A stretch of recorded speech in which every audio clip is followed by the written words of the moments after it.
Try that again now. Should be good. Good evening, everybody. Okay, welcome, Baruch as well. Today we're going to talk about the Ark. Talk a little bit about the Ark. In this week's Parsha, we read about the Ark, the dimensions of the Ark, and we'll discuss a very interesting idea about the Ark, something that perhaps you've never thought about, and perhaps you've never learned before. Sound good? Yeah. Yeah. Okay, good. We need some excitement over here. Come on, guys. Okay. So what let's get back to the basics. And I brought with me some pictures so everyone could see it and understand it very, very well, in case you're not yet familiar with the Ark. The central location of the Jewish people was the Beis HaMikdash, the Holy Temple. Before the Holy Temple was built in Jerusalem, there was a Mishkan, a portable, transportable, collapsible tabernacle, first built in the desert, instructions given by God to Moses at Sinai. Moses then gives this information and instructions over, and the Jewish people begin construction. It takes months and months to construct. Finally, it's built, and we have now a place where God dwells, where we do a service, we bring offerings, we light menorahs, and the holiest of holiest of holiest places is in the section called the Kodesh HaKadoshim, and over there, what was there? The Holy Ark. What was in the Holy Ark? The two tablets, and as we'll see in a second, some other things as well. Okay, so now let's get, how did the Ark actually look? So here is a little bit of a graphic design picture. You can see on the top left corner right over here. This is the Ark. Closed, you don't see anything inside of it. It had 4 rings on it. In the 4 rings, there were 2 staves that they would use to carry the Ark with it. You were not permitted to transport the Ark on a wagon or on an animal. It had to be on shoulder of the Leviim. So they would carry it via these. The Ark itself, as you saw, was a box. It was a box. On top of the box, there was a kaporos we'll get to in a minute. Now, when you see this, you think, what material was the Ark made out of? What material is that? You can see on the wood and gold. Gold. But actually, at a closer look, we actually learned that the Ark was actually made up of 3 boxes. There were 3 boxes. There was a golden exterior box. Inside of that golden box went a wooden box. Inside of that wooden box went another gold box. So the wood was covered from both sides with golden box. Was it acacia? So cedar wood. Cedar wood. You see over here, there were 3 boxes. One went into the other, right over here. And the finished product looked like that. This has the cover on top of it also. So this is the Aron. You see a little bit better over here. And there's different technicalities, differences, machloikis, and as you see over here, exactly where were the carrying poles? Were they on the bottom? Were they higher up on the box? These are all disagreements and debates that our rabbis had about this Ark. What went inside the Ark? So there's also a debate about this. You have a set of tablets, but God gave us 2 tablets, 2 sets of 2 tablets. Well, this is an important time to point out that there is a very big misconception out there in the world about the shape of the tablets.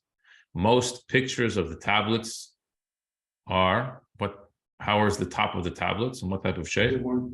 They're round. Most of the tablets you'll see out there in the world are round, but the Gemara is clear about, there's no debate about this, that they actually were square. The tablets were square, definitely not round. Where they get this round idea from non-Jewish sources, non-Jews. And unfortunately, it has made its way into Jewish culture as well, which is terrible. It's a terrible, terrible thing. Most people have a wrong idea and impression of how the tablets look. The tablets, the holy, holy tablets that we got from Sinai. Most synagogues that you go to today have it wrong. Except for Chabad, it is square. Chabad, except for those that follow the Gemara. Chabad tries to do the right thing too. It's not, yes, when Chabad, they're careful about this because the Rebbe mentioned it many, many times, how this is a disaster, the travesty. The Jewish people in our arks, in our synagogues, in our own literature, we would promote a picture of the tablets, which is incorrect. And it comes from non-Jewish sources. Okay. So be that as it may. God gave us a first set of tablets. Moses came down the mountain and he smashed them. Then he went back up the mountain, and he brought up a second set of tablets. Inside the ark, there was the second set of whole tablets, right? And then you had the remnant, the fragments, the pieces of the first set of tablets too. In addition to that, in addition to that, there was a Torah scroll. In addition to that, there was a Torah scroll. They only had there was the whole tablets and a Torah scroll. The broken tablets went elsewhere, I believe. Weren't the broken tablets in the Hekal? No, in a different one. We're not going to get to that now. But we'll just show you like this. There's a disagreement. There was a small Torah scroll. There's a disagreement whether the small Torah scroll actually went inside, like this one. Sorry, over here. You see inside, you have the tablets, and then you have a Torah scroll, small Torah scroll, if you can see that. Or like this, there was actually a little board sticking out of the ark that they put the Torah scroll, which is outside. And this depends on a simple calculation of how one counts a tefach, how big was a tefach, a handbreadth, how big was an amma, and that was just simple measurements, whether it could have fit in there or not, whether you count 5 or 6, whether a cubit is 5 handbreadths or 6 handbreadths, that would make a difference with how much space you had inside of it.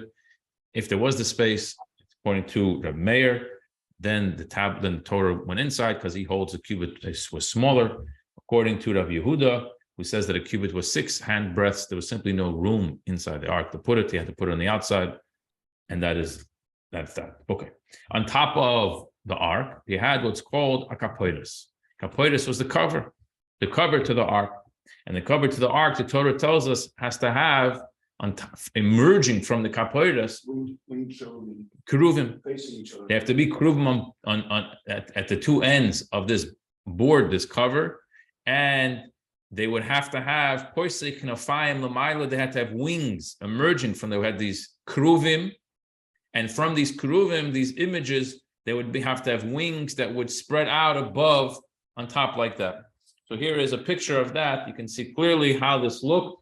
In the top corner over there, that's the cover made out of gold, one solid piece of gold, not separated and then welded together, but this was one solid piece of gold. And this was your nothing was bad. No. And this was the menorah was one solid piece. And this was your oren. So this is your holy ark for you. Okay. Now, where is the ark today? Very interesting question. Where's the ark today? What happened to the ark? So there's actually a debate in the Talmud of exactly what happened to the ark. One opinion in the Talmud says, based off of the Mishnah, that the Talmud was exiled by Nebuchadnezzar, by the Babylonians, when they destroyed the Beis Hamikdash. They took the ark with them to Bavel. It was exiled to Bavel along with the Jewish people. That's one opinion. Another opinion believes Rabbi Yehuda, Rabbi Shimon Bar Yochai agrees with them as well, that the ark never left the temple. Before the temple was destroyed, Yoshio HaMelech was the king, and he knew that when King Solomon had built the temple originally, he had built caves and tunnels down in the basement, in the ground underneath the Holy Temple, hidden pathways and spaces over there, and Yeshua HaMelech commanded them to take the ark out of the Kodesh HaKadosh, from the Holy of Holies, and to hide it in one of these caves, one of these tunnels, one of these trenches underneath the Holy Ark, underneath the Holy Temple. And there's actually the Rambam. There's a beautiful, beautiful explanation the Rebbe gives talk about this, the Rambam's opinion on this, and how the Rebbe learns out from the Rambam that the fact that the ark is still there was never, and which, by the way, in parentheses, in the second temple, they never had a holy ark. The ark itself wasn't present in the Holy of Holies the entire duration of the second temple. For the 420 years of the second temple and all of its service that was done there, in the Holy of Holies itself, they did not have an ark. They did not have the tablets there. However, it was underground, hidden beneath. And the Rambam learns that why is it so important that King Solomon built? To stress, the Rambam stresses that King Solomon built it, because the idea was that the ark actually had originally two places to be. There was a space it could have been in the Holy of Holies, and there's also a space underneath, in some hidden alcove somewhere underneath, that it could have been there too. And it's not pshat, it's not the explanation. It's a misunderstanding to think that the ark was missing from the Holy Temple. It wasn't missing from the Holy Temple. It was just in its other place, in its hidden place, not in its revealed place. And therefore, the ark was the Holy Ark was that which extended the life from the first temple to the second temple, and from the second temple up until today, till the third temple may be built speedily nowadays. It's one long hemshech. It actually wasn't ever a complete destruction of the Holy Temple, because the ark is still there in its hidden place, not revealed place. That's just a side note, a beautiful explanation of the Rambam. Okay, but now let's talk about something interesting about the ark. So if you will, the ark has how many pieces to it? The Holy Ark has how many pieces? So you can say it has, if you want to be very technical, it has three boxes, a cover, 4 ring holes, and two poles, right? But and a crown. But that was part of the cover. That was emerged from the cover. The cover had these 2 winged features called keruvim. That was part of the kapoiras. If you want to just talk basics, we'll see it's not so simple. Oh, Rabbi. Well, it's not so simple. I didn't mean that the mizbeach was carved from gold. I meant it had to be one piece. The menorah says it. The menorah. I thought the mizbeach, they used the worms to Stone. No. They're made of stone. Nothing. They weren't allowed to use wood. They would not use metal tools. No, there's nothing to do with this. Like I said. Okay, now let's read like this. The pasuk says in Shemois Perek Chafhei, chapter 25, verse 16. V'nasata el ha'orim, eis ha'edus asher etin ilacha. And you shall place inside of the ark the testimony which I'm going to give to you. What's the testimony referring to? The Torah, the tablets. As Rashi says, this is that which testifies that I've given you the mitzvahs, because they're all written there. Okay. That's verse 16, chapter 25. Now pay attention. Chapter 25, verse 21. How many verses later is that? 16 to 21 is 5 verses later. And you shall place the kapoides, the cover, on top of it from above. And into the oren, you shall place, you shall put the testimony, which I'm going to give you. Asks the commentaries the simple question. Why the repetition? 5 verses earlier, you told us where the testimony goes. In the ark. 5 verses later, again, you repeat again. So Rashi says, I don't know why it's repeated. But it already said 5 verses earlier that you put the testimony inside of the ark. However, you can say like this, that the Torah is coming to repeat it, so you shouldn't be mistaken in how and when to place the testimony, the tablets, into the ark. One should not think that that before you put the tablets inside, you have to put the cover on it. No, don't put the cover on it first. Rather, you build the box, and then you put the tablets inside of the box, and then you put the cover on top of the box. Right? Like you would think normal, but Rashi says don't make that mistake to think that you got to put the cover on it first. This is the way Rashi learns. While the box is just a box without a cover, you put inside of it the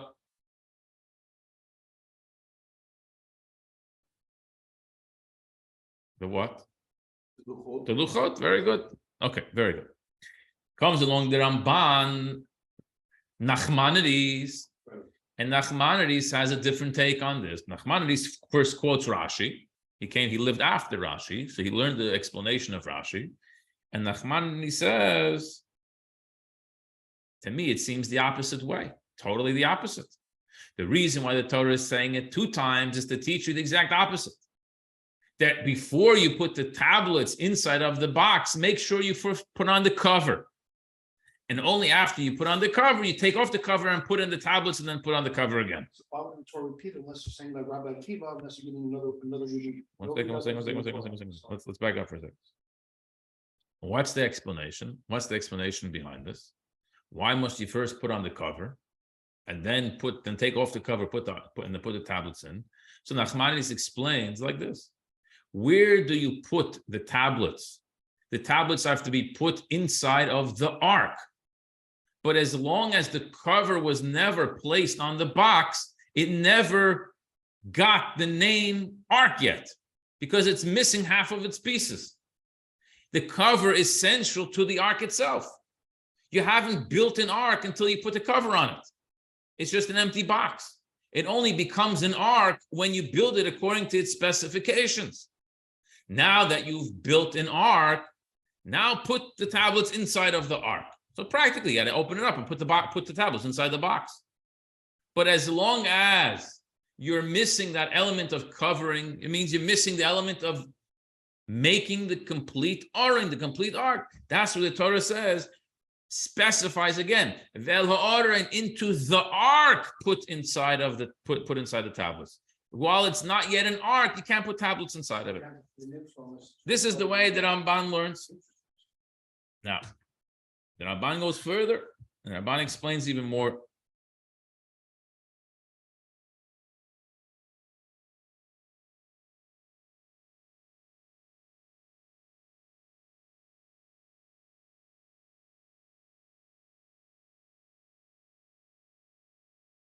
Now let's go back. We're going to peel this back one layer. Now you can ask yourself, what's the difference? What's the difference? Who cares? You put it in before you cover it, you put it in after you cover it. Are they only arguing about a technicality that happened? I mean, fine, it is important to know exactly what the instruction was. We're trying to understand what was Hashem's instruction. But is there more to this? And we'll see how there's a lot more to this. It's very, very fascinating. Very fascinating. What emerges from this argument now is as follows. According to Rashi, again, Rashi is of the opinion that you put the tablets inside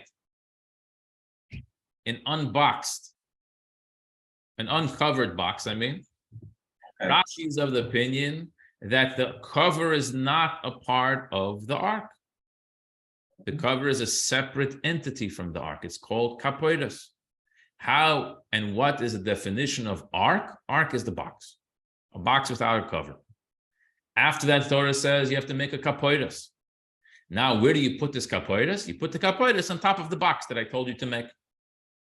But they're always 2 distinct and separate things. Nachmanides learns no. The cover is part of the aron, it's part of the box. The kapoides is the cover of the box. It's one idea. It's one vessel. It can't be separated. So until you put the cover on, you haven't made a box. You haven't made a holy box. Now you may ask, what's the difference? Is there a difference? So there is, and there actually, I'll explain a couple of differences over here. And you'll see for yourself how every disagreement in Torah, everything, even though we're talking about Chumash over here, we're trying to understand the Chumash, but you understand how it plays itself out in so many different ways.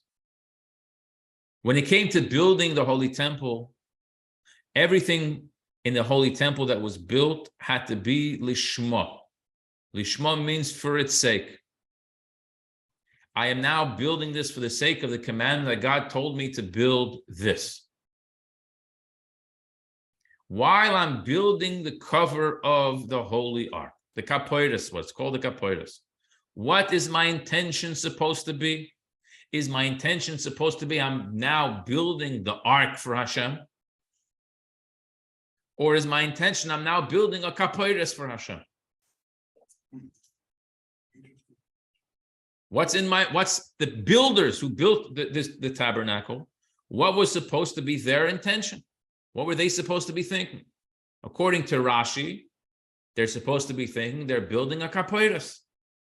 According to Nachmanodies, Ramban says they're supposed to be thinking we're building a section of the Oren. We're building a section of the Holy Ark right now. That's one difference.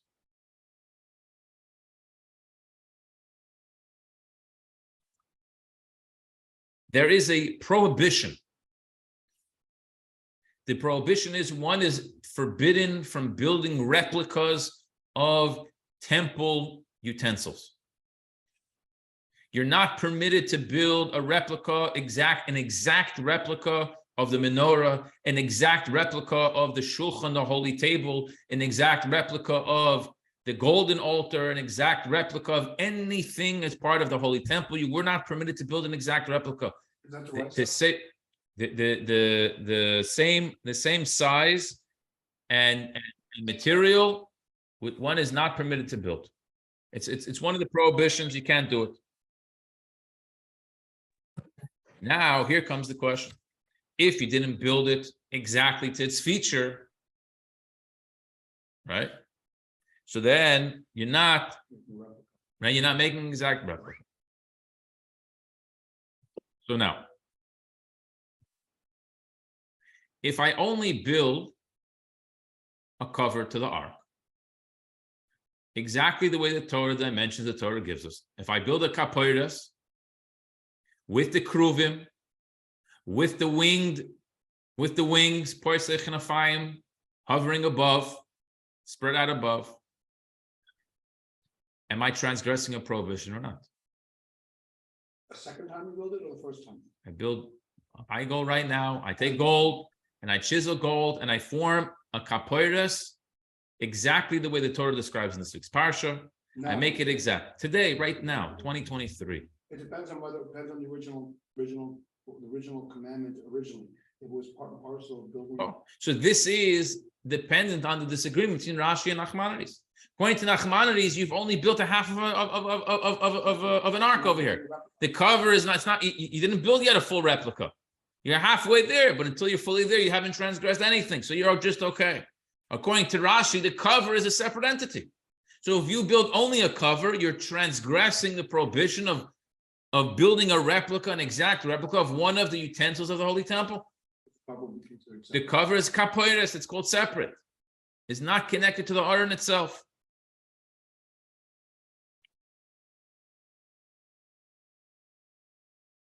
So we see that their disagreement has halachic ramifications as well, even until today. Even until today, it will depend. If I build an exact replica of the cover, that will make a big difference. And not only the cover. If I build the box only. If you build a golden box and put a wooden box and put a golden box on top of that, is that a form of transgression or not? According to Rashi, yes, because that is the ark. The ark is the three boxes. According to Ramban, no. You're missing a cover. You only build half.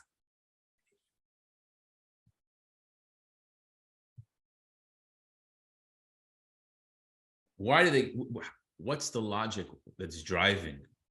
What's the reasoning that's driving the difference between Nachmanodies and Rashi? So it goes even deeper than this. It goes even deeper than this. They both have a different view of what the whole purpose of the Oren is. What is the purpose of this Oren? The Ramban says, Nachmanodies says, in the beginning of our parsha this week, he says like this: Ikir hachefetz b'mishkan, the main objective of the tabernacle, humekoyim menuchos hashchina, is the place for the dwelling where God's Shechina rests. Shehu, where is that? Ha'oren, that's on the ark. As the verse says, and I'm going to meet you over there. I'm going to communicate with you from on top of the kapoiros. That's why the first thing mentioned to build is the Oren and the Kapoiris. Because it's all part of the place where where God's going to communicate and give us his commandments, where God is going to rest and dwell.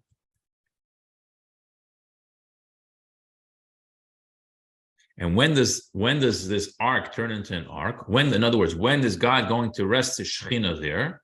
After you put the tablets inside of it. When the tablets are inside of it, and it has a cover on it, now it's a full picture. Now it's a full structure. Once it's a full structure, that's when Hashem is going to rest the Shekhinah over there.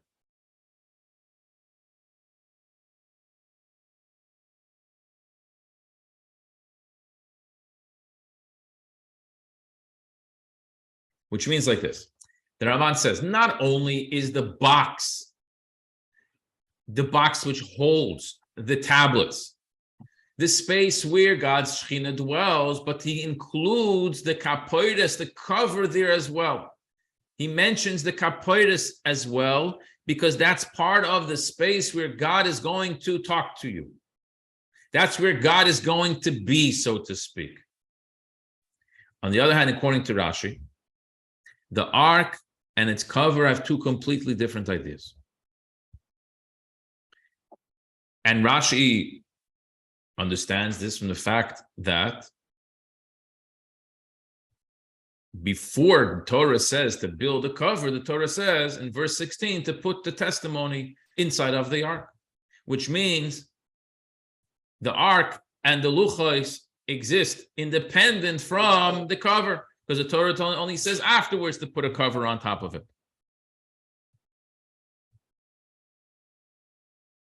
Why does it make it an invocation of separate mitzvah? So what is these two ideas? So Rashi says like this. The ark itself is for testimony. The box is for testimony. The cover on top of it is the place where God's going to communicate to you from. One is a testimony and one is a place of communication. And each one is independent from the other one. The Ramban learns is one thing. Rashi says it's two separate things.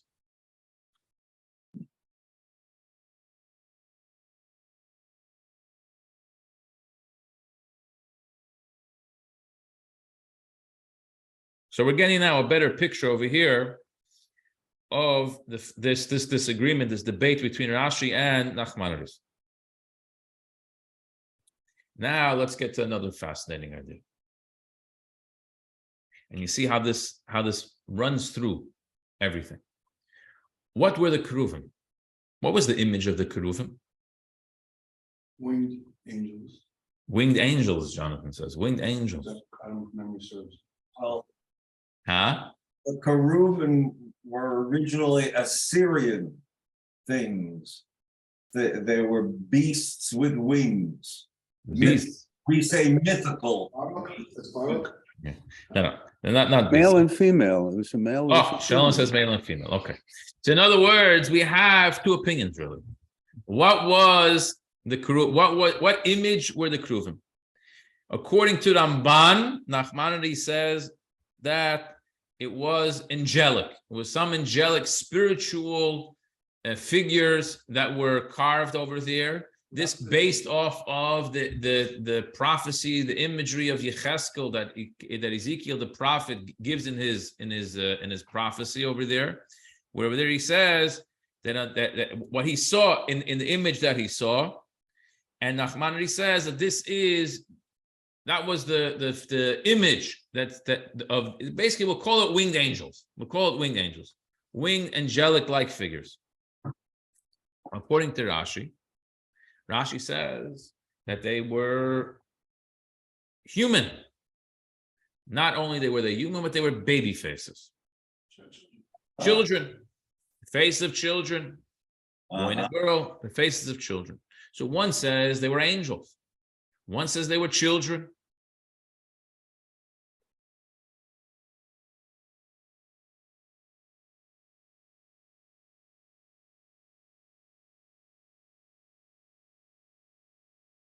Why does one say it was angels, one say it was children? How does this fit in with their whole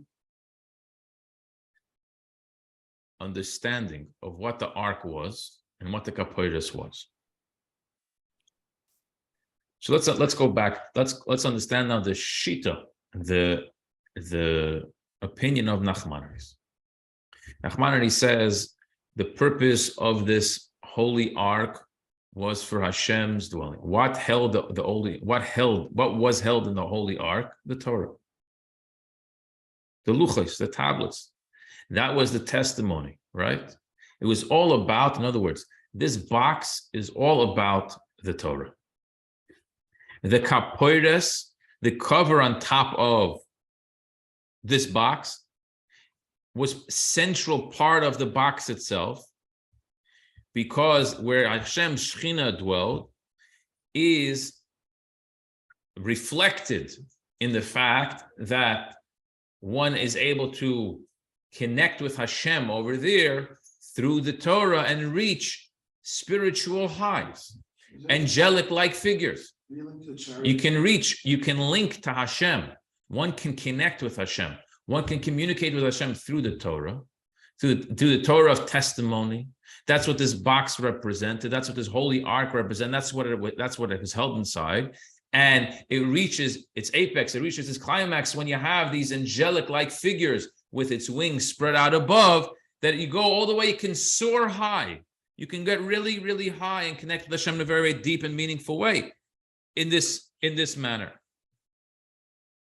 According to Rashi, on the other hand, Rashi learns that the cover was completely independent from the box itself.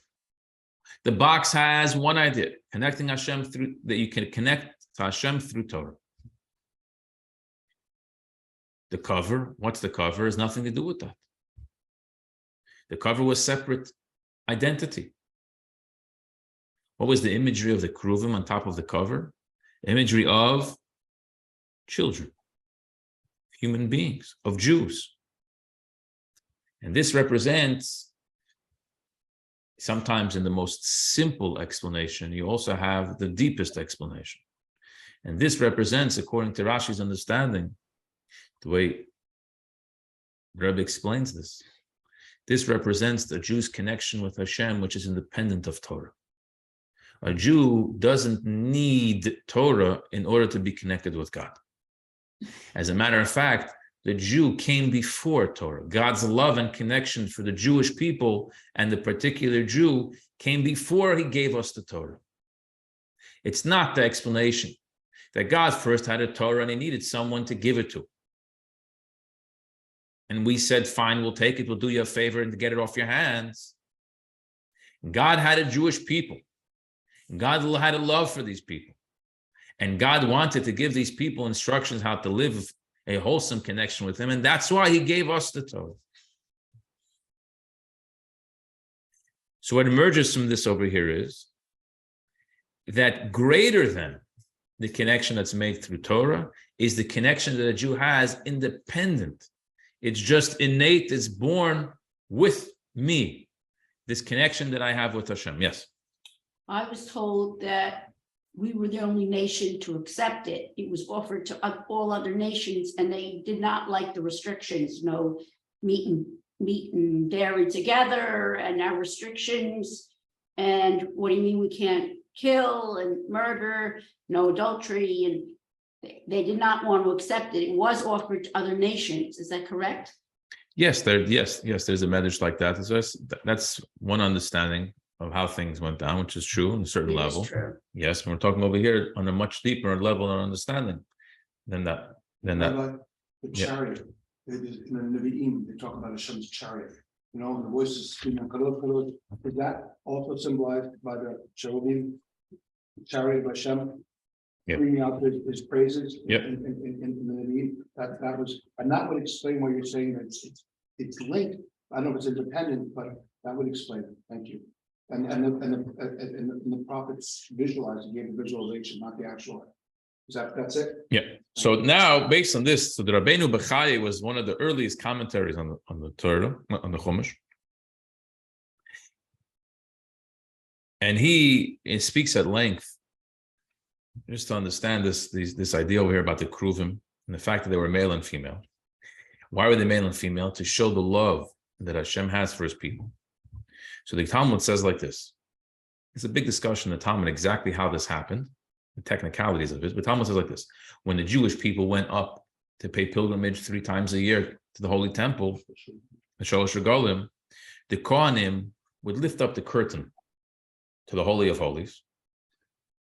In order for the Jews to be able to see, they would give us a peek at the Ark, that we should see the 2 Kruvim embracing one another. With the wings. They were in a deep embrace, a very tight embrace between these 2 Kruvim, and they would tell them, and the Kohanim would say to them, "How beloved are you to God?" Which this all shows. What's the purpose of this? This all shows that the Kruvim, this male and female embrace, was to depict and give imagery to the embrace that God has with the Jewish people, which is independent of and transcends and precedes even the giving of the Torah and fulfilling the mitzvahs. Is that a Chabad perception? I'm asking everybody so I understand. This is a fact. I only do so. I'm not asking, Yeah. you're critical, I'm asking so I understand. Yeah. Is this a particular Zerem in Chabad that holds this way? Which way? What do you mean? About the proving being, showing the independence of Hashem's love over and beyond the Torah, or before the Torah, that's what I'm asking. So I understand. The fact that the Kruvim, all right, I appreciate the question. Very good question. As always, you ask very good questions.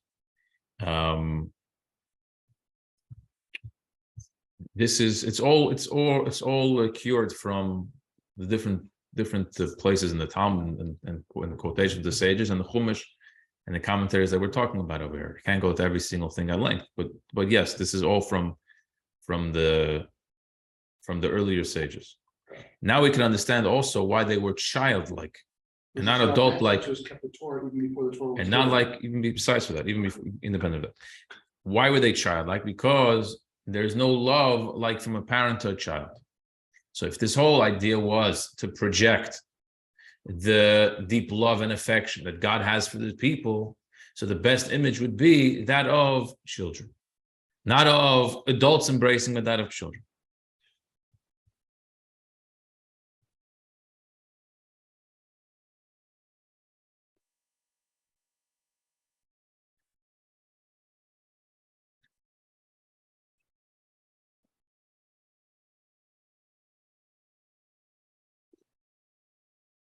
And there's even an opinion that says that this was actually the Kruvim. The Kruvim was one adult and one child. To show this even more, there was one adult and one child. This is one opinion that's actually mentioned. He says that it's possible that this is actually the way it was. To show this deepest bond and connection that exists in the reality of our lives. And it's certainly be embracing each other only during the Shalosh Regalim, correct? That would be another mess. So the Zohar says like this. And so is this. Tzlas, there are 3 knots that connect 3 entities. God, Torah, and the Jewish people are all connected with 3 knots. Now we know if you have 3 things that you want to connect, how many knots do you need to make? How many ties do you need to make? Only 2. Right? You guys following? You're not following. Yeah, because the first and the third is tied to the middle. Your first and third are tied to the middle, and you have 3 things connected one to another. So people mistakenly understood the Zohar. You have God, you have the Torah, and you have the Jewish people. God is connected to the Torah. If the Jew connects himself to Torah, so that's how you connect yourself to Hashem. So now you have the 3 things connected. But the Zohar and Kabbalah explains, no, you got it all wrong. That's not what it says. It says 3 knots are made. Why 3 knots? Because it's not vertical, but it's circular. Because the beginning and the end are also connected. It's not a beginning and an end. God and the Jewish people have a knot that connects them. Then God is connected to the Torah, and the Jewish people are connected to the Torah. There's 3 separate things. In other words, we have a connection to Hashem. A Jew has a connection to Hashem separate from the connection that exists through the Torah. That's implication logically, but That's why you have to have three knots. You have to have three separate ties to connect these three separate, the Torah God and the Jewish people. That's why I'm saying, because otherwise they would have said three, they would have said 2 knots instead of 3 knots. So that's another thing. The Ramban doesn't argue on any of this. Nachmanides agrees with all of this. Nachmanides is only trying to stress what was the purpose of the ark. He's not getting into anything else. His whole idea is that the ark was all about Torah. It's all about Torah, and therefore it's all about Hashem's connection through the Torah and the testimony that exists through the Torah. And that's why he focuses on all of that, and that's going to have an implication on all of his opinions on how the ark was made and all the different technicalities of when you put in the ark, when you put in the tablets, and how the cover and its connection, was the cover an extension of the box, or was it just separate? Rashi learns there's 2 different things. The box itself takes care of the testimony of the Torah, and independent of that, the Jewish people are connected with Hashem. Now, some people can make a mistake and think that if I'm connected to Hashem without the Torah, so I don't need the Torah. I don't need to follow his Torah. I don't need to do his mitzvahs. Who needs that? I'm great. I'm great. I'm a champion without Torah. So who needs the Torah? So the answer is, of course, this is a big mistake. As I said before, why did God give the Jewish people the Torah? God gave the Jewish people the Torah because out of love, because he loved us, because he cares about us, because he wants the best for us. So what does he say? He says, I'm going to give you a Torah which will instruct you and guide you how to run your life in accordance with my will, because essentially you want to fulfill my will. It's only a question of how do I fulfill your will? How do I know that essentially you want to fulfill my will? Because we're bonded, because we're so connected already. So your only question for me now is, how can I love you? How can I express this love for you? You want to know how? I'm going to tell you how we could express the love for me. That's the Torah. So a Jew, when I study Torah and I do a mitzvah, that's not what makes me Jewish. If you do more mitzvahs, you're not more Jewish than someone who does less mitzvahs. It's only a matter of how much are you expressing your own true self? How much are you expressing your love for Hashem? Are you showing a love for Hashem? Or are you living in a love, somewhat of inner turmoil? Because essentially, Chassidus explains, every Jew naturally wants to be in love and expressing this love with Hashem. And if I'm not doing it, it bothers me on some level. It disturbs me on some level. I'm not comfortable with it on some level. So if someone comes along and tells me that I should do X, Y, or Z because that's how I become a Jew, so my answer to them is, that's how I become a Jew? Goodbye, Charlie. I don't need that to be Jewish. That's what happens all the time. People respond like this all the time. When someone says you have to do this, otherwise you're not going to be a Jew, they say, the reply always is, most of the time is going to be, no, thank you. I don't need this. I don't need the whole thing. Get closer to Hashem is the answer. It's not even to get closer to Hashem, because I'm already close to Hashem. It's a matter of, what am I doing about this connection to Hashem? Am I allowing what I really want to express itself or not? I want what Hashem wants. The Torah is what Hashem wants. So I do a mitzvah. I do a mitzvah because this is my expression of, because I am a Jew, that's why I study Torah. That's why I do a mitzvah. You understand the difference? It's not that the Torah mitzvah makes me a Jew, but it's because I am a Jew, that's why I'm doing it. When you do a mitzvah in this world, aren't you bringing down, I mean, Chassidus talks about bringing down from the Shemayim, aren't you linking to Hashem through the actual mitzvahs that you're doing? Isn't that bringing you closer to HaKadosh Baruch Hu? 100% you're fulfilling Hashem's will in this world. And when you fulfill Hashem's 100%, you bring Hashem, you're revealing Hashem's presence in this world with every mitzvah that we do is critical to why the purpose that Hashem made this world to begin with. He gave us a Torah and mitzvahs in order that we should reveal His presence in this world, and that presence starts within me, my own personal temple. For Hashem says, all of this is so important because we have to understand for ourselves. We don't have a temple today. And we don't have a structure in Jerusalem, and we don't have a tabernacle today. What we do have is a body. And we have to build for Hashem a sanctuary in ourselves. We have to be a walking tabernacle. And the question is, what's the most important part of that tabernacle? The ark. We have to understand, how are we to build this ark? So the takeaway from this is that Rashi is teaching us that there is a concept of connecting to Hashem in the deepest of way through Torah. Ramban says, and that's where you put the tablets, the holiest thing ever created in this world with the holy tablets. And that exists in that, put into that ark. That's the space for the ark within me. My head, my mind. But then Rashi says on top of that, there's also something that transcends that, that's greater than that. That a Jew has to know that I am intrinsically bonded and connected with Hashem in the most deepest and the most profound way. And because of that essential connection that I have with Hashem, because of that bond that I have with Hashem, it's unbreakable, it's unshakable. And because I have this unbreakable, unshakable bond with Hashem, that's why God gifts me the ability to now go and express that love and connection through Torah and through mitzvahs. If I can ask one quick question. Yeah, 1 second. Yes. I thought that when we do mitzvot, we get rewards, and those rewards get returned to us in the second world, the third world, the world to come. These are all very, it's true. You do get a reward. Hashem, one of the principles of Torah, of Judaism, is everything is reward and consequences, 100%. There's nothing, it's not a contradiction to what we're saying now. It's true. You get a reward, but that's not. You have some Jews who, unfortunately, have a very elementary. They haven't studied yet Chassidus and the deeper understandings, and the very elementary understanding of Torah. That's all about. I do this, and Hashem is going to give me a candy, and I do that, and Hashem is going to give me a slap. And they live life like that. But that's a very, as I said, when you're young and you're a child.